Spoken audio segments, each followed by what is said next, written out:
title, you might have noticed, is somewhat meaningless in the sense that metals, any metal is a metal with or without the Weyl point. So it's meant to emphasize that the motivation comes from this new field of Weyl semimetals or metals, but the subject really is more general. So I'll start with a brief recap of what these Weyl systems are. And they are really a minimal departure from the concept of a band insulator, in the sense that one allows a discrete number of band touchings in the brilliant zone and demands that these band touchings are non-degenerate. That is, spin degeneracy is lifted either by breaking time reversal or by breaking inversion in the presence of spin orbital. So the system that you get this way is this 3D graphene that Carlo talked about yesterday. And basically this story started with Conyers Herring basically doing symmetry classification of crystals. He was a student of Eugene Wigner, so he sort of did what Wigner did for atoms and molecules, but he did it for crystals. And he said that this kind of situation is possible. These linear band touchings are possible in general. Then in the 70s there was some work on interaction properties of these type of band structures by Picosov and Stanislavski, and then the modern incarnation of the subject started around 2011 when people suggested that some system may host this kind of Weyl nodes and actually describe the topological properties, the geometric properties of these systems. So, the most important, arguably, property of these Weyl semimetals is that they actually exist. So, there is a number of experimental works that determine that these transition metal pnictides can host Weyl phases, all in all these prestigious journals. Then most of them actually are semimetals with Weyl semimetals with broken inversion but preserved time reversal. So there are a couple of proposals that claim that they saw Weyl semimetal phases in time reversal broken systems. I think basically this evidence remains inconclusive. But the upshot is that we do have examples of these systems. So the large part of the interest to these systems was generated by the fact that people called them gapless topological phases. So the question is, why is that? And the argument goes by this, walks like a duck, gotta be a duck line. So first of all, the stability of the nodes is topological, should be contrasted with the case of graphene, where the stability of Dirac points relies on the basically inversion symmetry, right? The symmetry between the two sublattices. Here, the degeneracy really is accidental, so it's not due to any kind of symmetry, and the stability of these Weyl points can be seen due to essentially Gauss's law. So what happens here is that every Weyl point is a source of or sink of Berry flux, and Berry curvature is divergentless away from the monopole. So the field lines start at monopoles, they end at monopoles. So that means that first of all they need to come in pairs, in order for field lines to start and end somewhere, and then you cannot get rid of them, one by one. You have to really, put two monopole and anti-monopole on top of each other and then annihilate them. Okay, so that gives you perturbative stability of these phases. So normally when you talk about the topological phase, there is something going on with the surface of this phase. So here, again, the surfaces of these Weyl semimetals do exactly the same thing as surfaces of a topological insulator or edge states of a quantum Hall state. So they take basically something that cannot exist in the appropriate number of dimensions and simulate it by placing it on holographically, basically placing it on a surface of a 1+ dimensional system. So say three-dimensional topological insulator takes two Dirac cones and splits them spatially to be on the opposite surfaces. Quantum Hall takes two counter-propagating states and spatially separates them to be on the opposite edges. So what this thing does, it takes a Fermi surface, breaks it apart, and places the arcs on the opposite surface. So exactly the idea is exactly the same as we saw in previous examples of topological phases. Of course, in 2 dimensions, Lagrange theorem tells you that you should not have an arc Fermi state because the area inside is the electron density. Okay, so further, there is usually some topological response that knows about the fact that you're dealing with topological systems. So in this case, it's actually Hall conductivity, anomalous Hall conductivity, time reversal broken cases, which is determined only by the distance in k-space, distance between the Weyl points in k-space, and that's it. Not the Fermi velocity, not band curvature, just the distance. Okay, and finally, the 2 geometric objects that are sort of interest to me in this talk are the so-called chiral anomaly and chiral magnetic effects that I will describe in a second. But I'd like to basically point out that there is a problem with all this stuff, in the sense that the words sound very nice, topological, geometric, as fancy as it gets, but in reality we're dealing with just, bulk, gapless phases, compressible phases.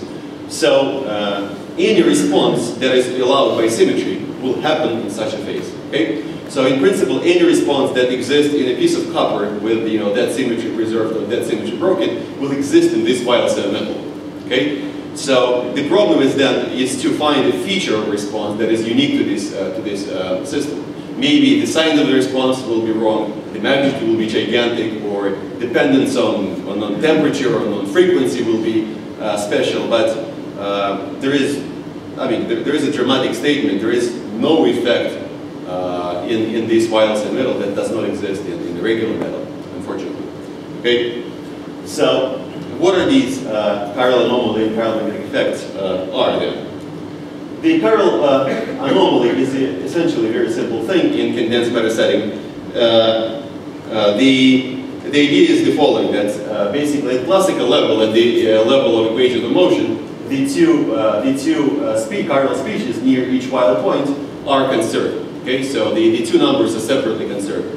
And if you calculate proper quantum mechanical response, this conservation is broken by electromagnetic fields. So you have this basically rate of change between the difference of the 2 species that's proportional to this E dot B dot product. And this classical conservation, while broken at quantum mechanical level, is usually referred to as anomaly. So that's the anomaly here. And in condensed matter setting, anomaly is very easily understood as just acceleration of electrons along this chiral Landau level that connects the 2 Weyl points. So I'm being brief here because Kerr essentially described the physics behind this effect here. So this picture of 2 Weyl points with the system of Landau levels can be used to understand what chiral magnetic effect is. So keep thinking about these 2 Weyl points, but place chemical potentials at different levels in the 2 valleys. You'll see that these chiral branches of one Landau level are filled to different chemical potentials, so they carry a net current.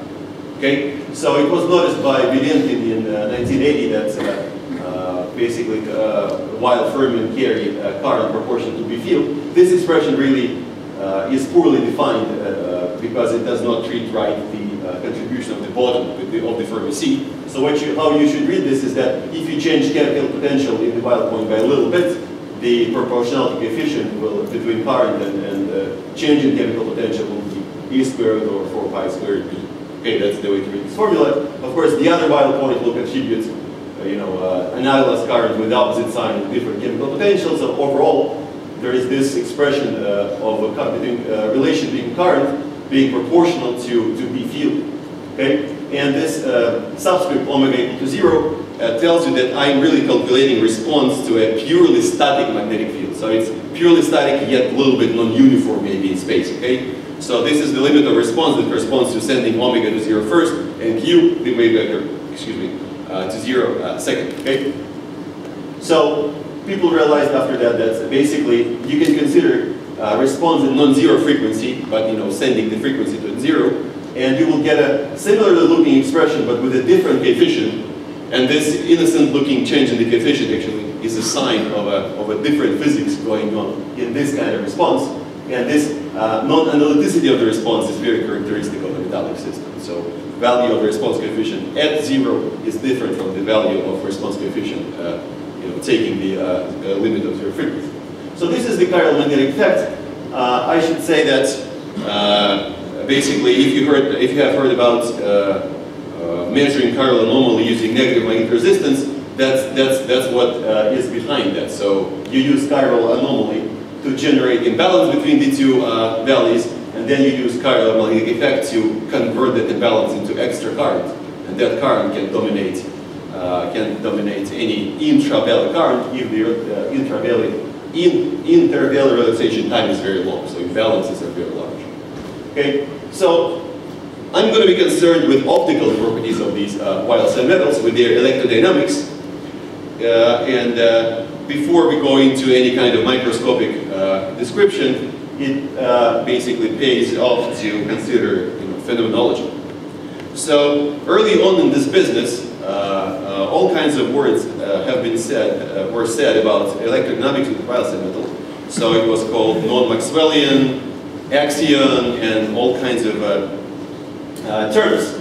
And in particular, this type of an action was proposed to be the defining property of a Weyl semimetal. So what's written here is this famous E dot B action with a theta angle that depends on R and T. Very popular action recently, right? Because it was used to define topological insulators.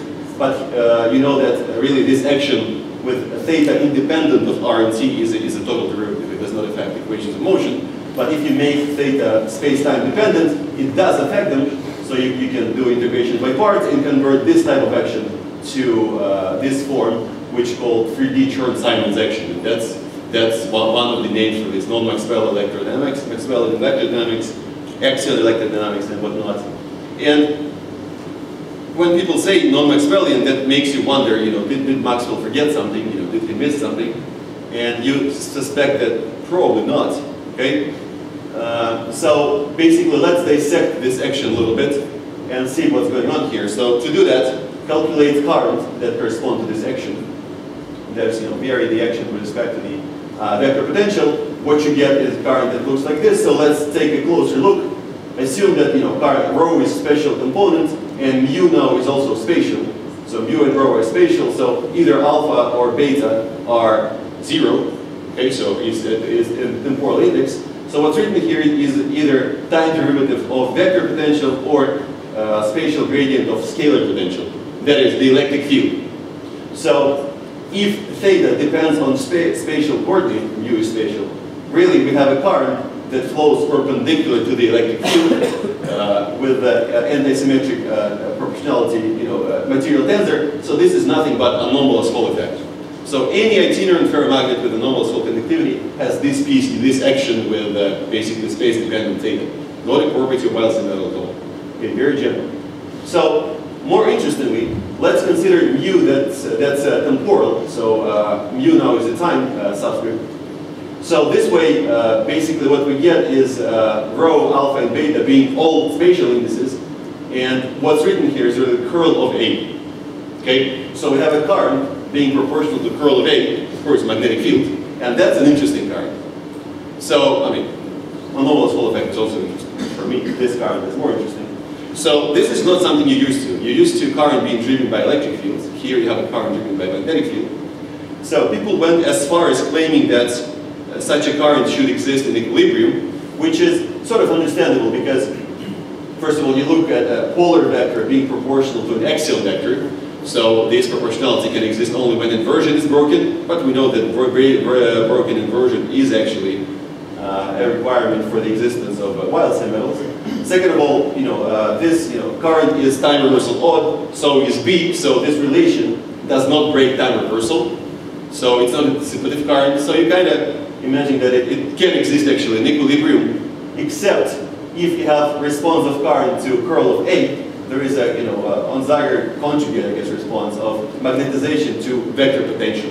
So essentially, this response in equilibrium is forbidden by gauge invariance, so in a normal method.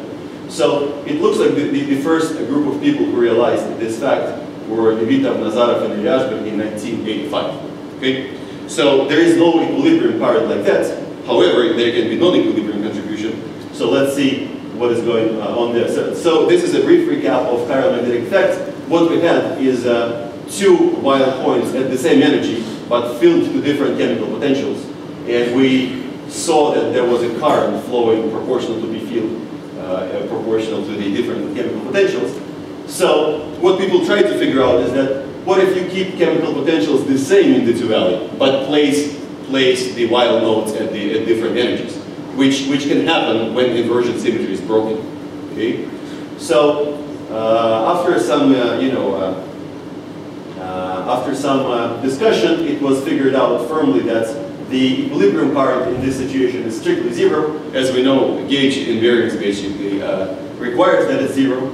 However, the current at finite frequency, current response to slowly oscillating B field, can be non-zero, and basically this current, this chiral magnetic effect type current flowing in response to B field will be the subject of the rest of my talk. So what we did, we set out to build a general theory of this effect in any band, for any band structure. Okay? So there were some particular results obtained in a model for strong P, but then they have this fake universality. I'll tell about that a little bit. So how do you solve this problem? First of all, in order to start somewhere, you realize that at finite frequencies and in equilibrium crystals, the chiral magnetic effect is nothing else but natural optical activity. So first of all, what is natural optical activity? Strictly speaking, this is the effect associated with linear in Q spatial dispersion terms in the conductivity tensor. So basically, a crystal with this type of conductivity tensor that includes this term in the spatial dispersion will react differently to right and left polarized lights. And such a crystal is called to possess natural optical activity. So to illustrate this real quick, imagine that this lambda ABC is proportional to Levi-Civita tensor, and then light propagates along z direction. You will see that the epsilon tensor that can be derived from this conductivity tensor contains this tau2 contains a matrix that basically has different eigenvalues for right and left polarization. So this translates into this naturally optically active dielectric tensor. So let's look at chiral magnetic effects. So I told you that the response has to be calculated at finite frequencies. At zero frequency, there is nothing in an equilibrium crystal. So at finite frequencies, however, the B field is related to the electric field by Faraday's law. So either you view this as a response to magnetic field, or you view this as a response to curl of E, so an effect of spatial dispersion. So this is in fact absolutely the same as natural optical activity. The special thing in the case of a Weyl metal or metal in general is that this coefficient eta is finite as you send omega to zero. In an insulator, it would go actually as omega squared, and the frequency dependence at small frequencies would be different from a metal. So that goes back to the argument that it's really dependent on parameters that is different. The effects are all the same. Okay, so how do you calculate it? Basically, if electromagnetic fields are slow and very slowly in space, you hope that you can do it using some effective intraband kinetics, and that's indeed the case.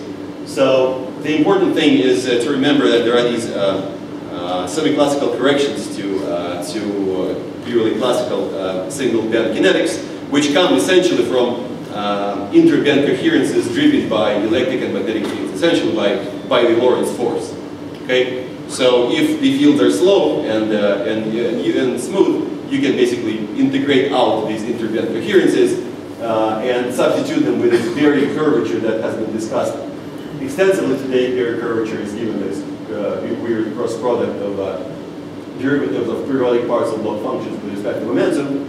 So what Berry curvature does, it modifies the expression for the velocity. The anomalous velocity you have heard a lot about today. There is another piece that comes from the magnetic part of the Lorentz force and has this form. And we're dealing with current response to B, so we have to keep this term even though it involves gradients of E. So importantly, there is another semi-classical object, this orbital magnetic moment, that is important here, and basically tells you that wave packet built in a material with momentum-dependent block parts of the periodic parts of block functions in general rotates as it propagates. So there is a self-rotation for a wave packet, so it propagates, and the existence of this orbital magnetic moment has important consequences for us. First of all, it renormalizes the band energy from old band energy. Old band energy gets shifted by this minus mb term. Actually, that's how this m is calculated. That's the definition of m. And since it's p dependent, it renormalizes the velocity of a wave packet. Okay.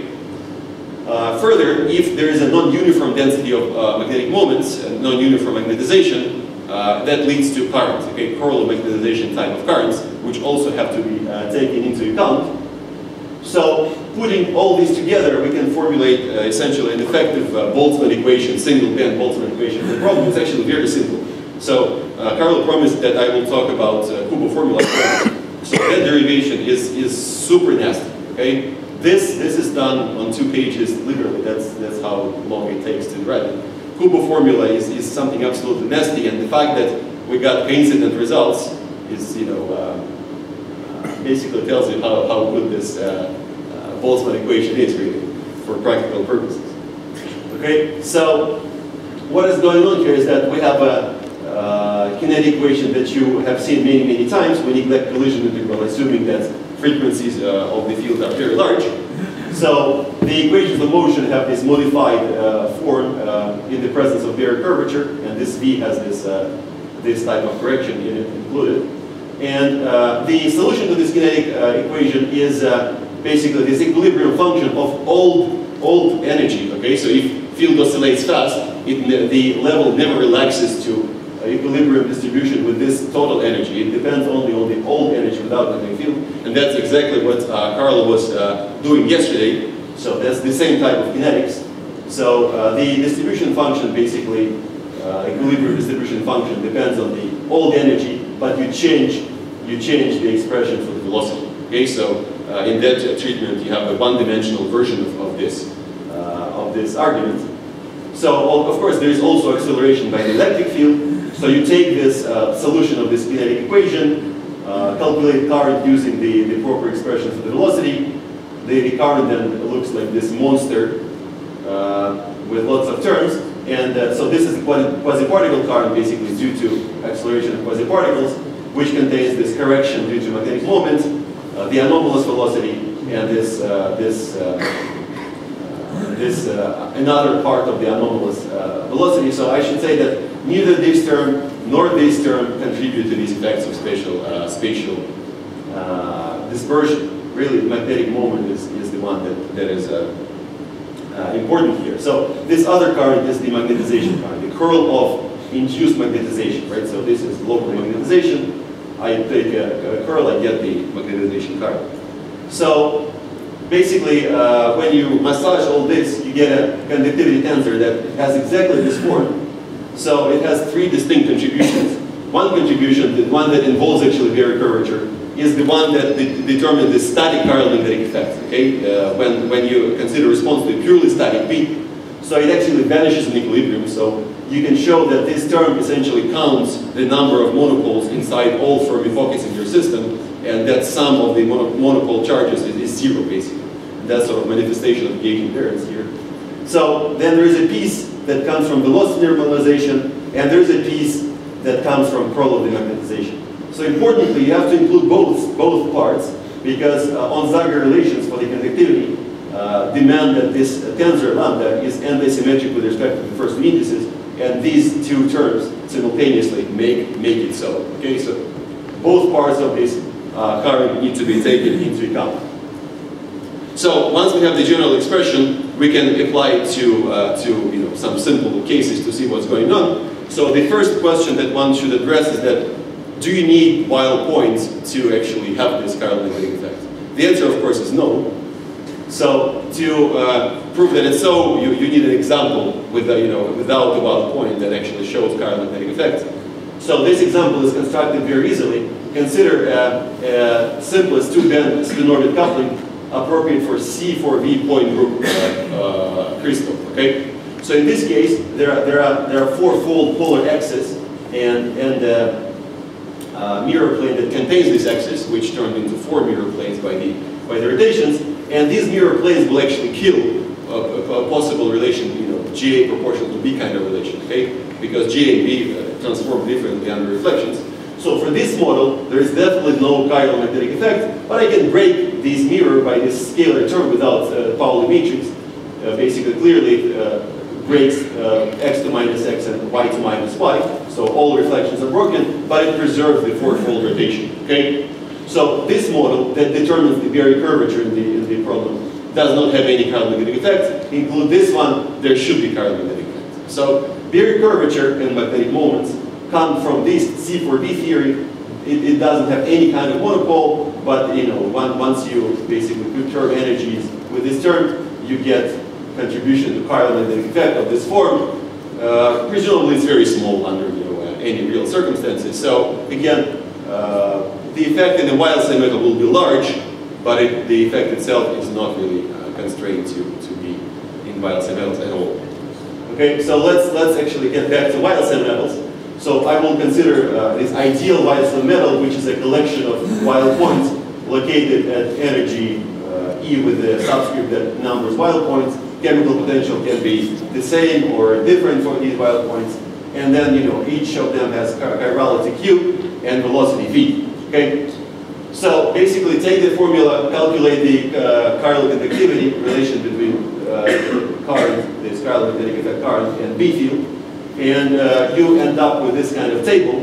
So this you consider static limit, purely static field, or dynamic, slowly oscillating field. In the case where all chemical potentials are the same, but energies are different, or all energies of the Weyl points are the same, but chemical potentials are different. Okay, so in the static case, with all the same chemical potential, we get zero, as usual. That's the static equilibrium chiral magnetic effect.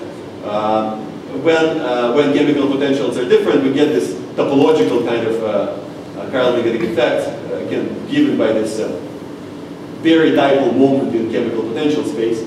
So in the dynamic case, basically you get this type of expression, and that it looks like we actually derive this in the most general formula for this case.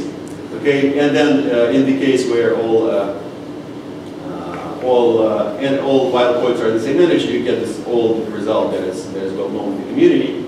So all these results look very, very similar.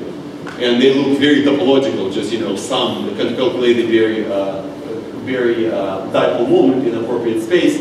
But this is very misleading. So the only topological line is this one. Okay, these effects, since they involve this magnetization, not Berry curvature, it's monopole, really are geometric but not topological. So they do depend on the details of the band structures we have just seen. Okay, so there is a nice spread of results in the literature for this model. So there's a paper by Chung and Yang for treating this particular model of Weyl semimetal. We do seem to agree with them. There is a paper by Joel Moore's group, which gives the coefficient for that case that is twice as small, but they do not include this curl of magnetization current. Okay,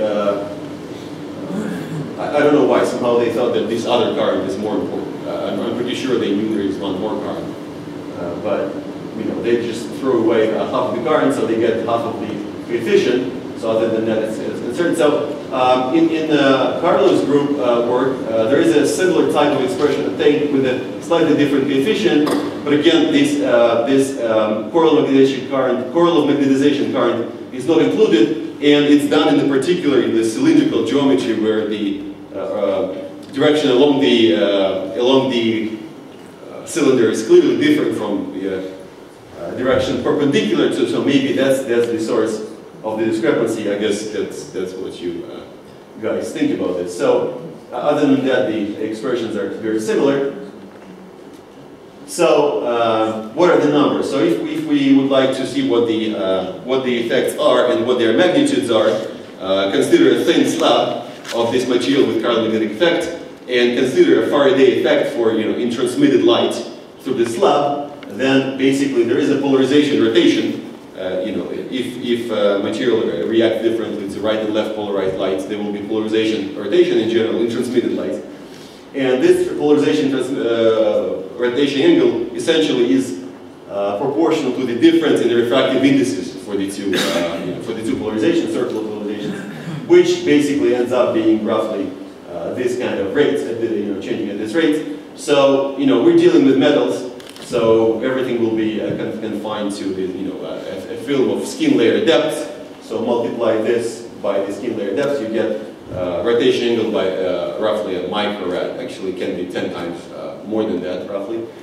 But it's definitely measurable, basically, with present-day techniques. Okay. So now the issue of boundary. This is the confusing issue in this business. So yesterday I basically stayed until 2 a.m. and it costed me a conference dinner trying to reconcile the results that are obtained by various people. So I'll just tell you what is going on, and then this story will be continued at some point, I think. So what is the issue here? So consider a sample that has this chiral magnetic effect, and consider a wave, the normal wave incidence, electromagnetic wave incidence on the sample. So if you forget about the boundary and just look at the bulk of the system, you will see that there is a current driven along the magnetic field. So electric field is towards you, B field is sideways, so there will be a current driven sideways, basically out of phase with the electric field. In general, this current will create polarization rotation for reflected light.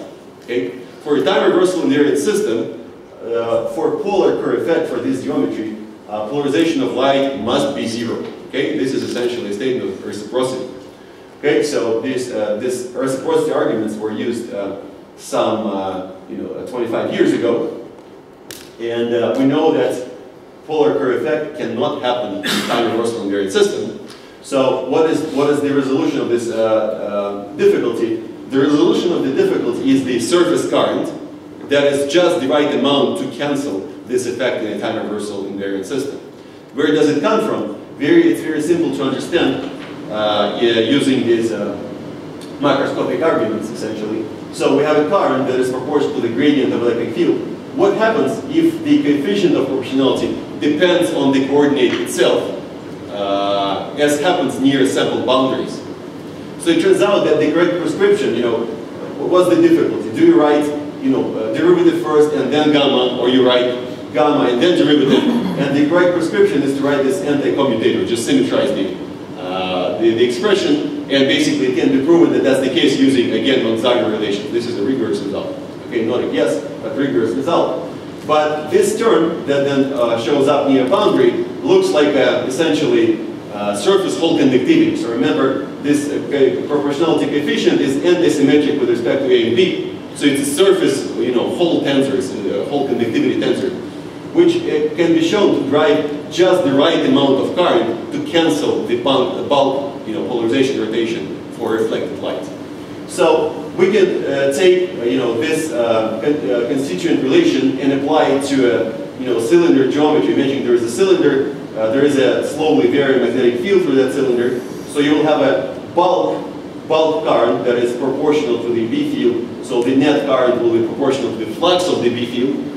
Or you have this surface current that's driven by electric field on the surface of the cylinder, and the total current will be proportional to the line integral of the electric field. By Faraday's law, that line integral is proportional to the flux, rate of change of flux, but it works out. So basically, you'll see that the surface current will be exactly minus 1/2 of the bulk current. Okay, so basically, in the numerical simulations of this type of geometry, Carlos group obtained -2, coefficient of -2, and I still don't know, where that is coming from. Well, I suspect actually that comes from the fact that you have a hollow cylinder and how you impose periodic boundary condition in that situation. But this at least this is what you get if you want to avoid polar Kerr effect in the time reversal version of this. So I end with my conclusions. So chiral magnetic effect is the same as natural optical activity.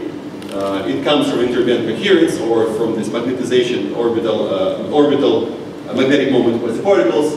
Weyl points are not required to have that. The return Simons action really is not a property, not a defining property while it's a metal. Any material with anomalous Hall effect or natural optical activity has the piece in the action. It really is just a constituent relation.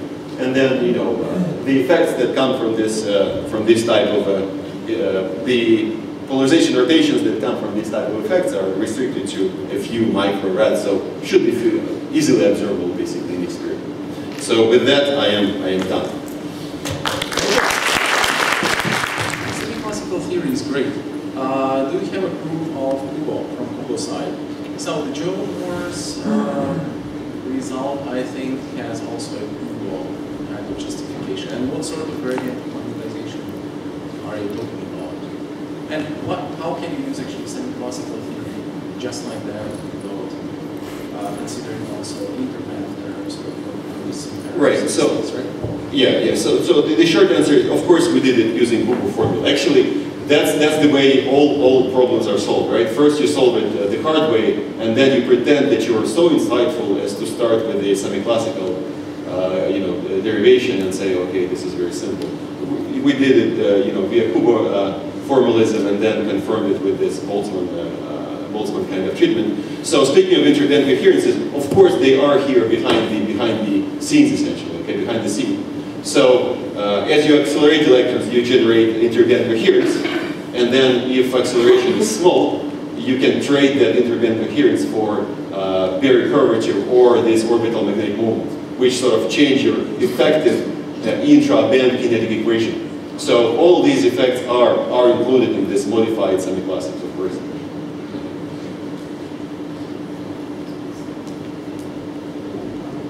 So you mentioned this orbital property of self-rotating wave packet. So my first question is how large this magnetic, so in Magneton's board, for example, how large is this magnetic moment?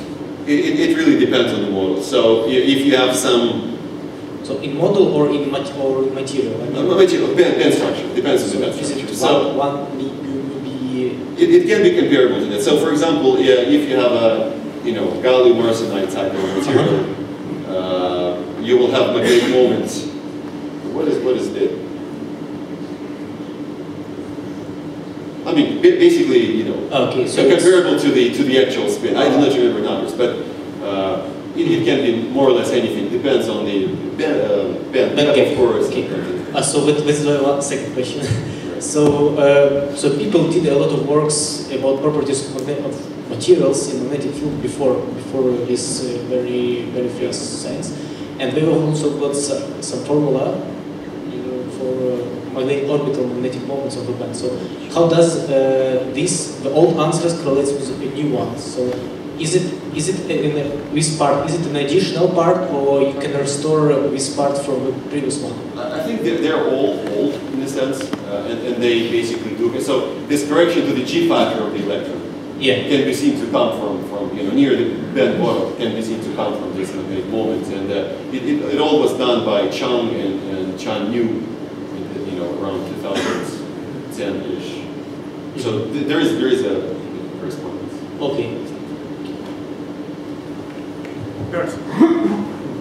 When you talk about optical response, what frequency is it reasonable to think about? So if you would like to think about these things in literally these terms, the frequencies have to be small compared to typical band splittings. So for a Weyl semi-metal, that's twice the chemical potential, for example. Of course, if you do not insist on considering this low frequency limit, phenomenology, I'm saying, will be the same at any frequency. If you would like to get this response coefficient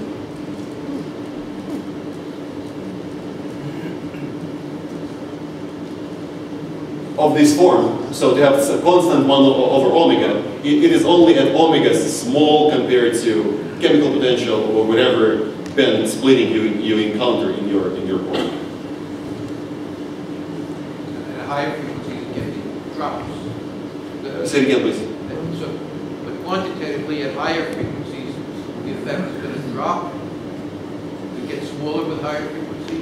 I mean, it has to drop, right? At infinite frequency, nothing will respond to your field, so eventually it'll drop. So I guess the point I would like to make is that at frequency not small compared to band splitting, there is really no difference between metal and insulator. So at frequencies compared to band splitting, you go back 200 years to Arago's experiment on quartz, and this is just the same thing, essentially. I think it's time to move on to our last talk. Let's thank Dima.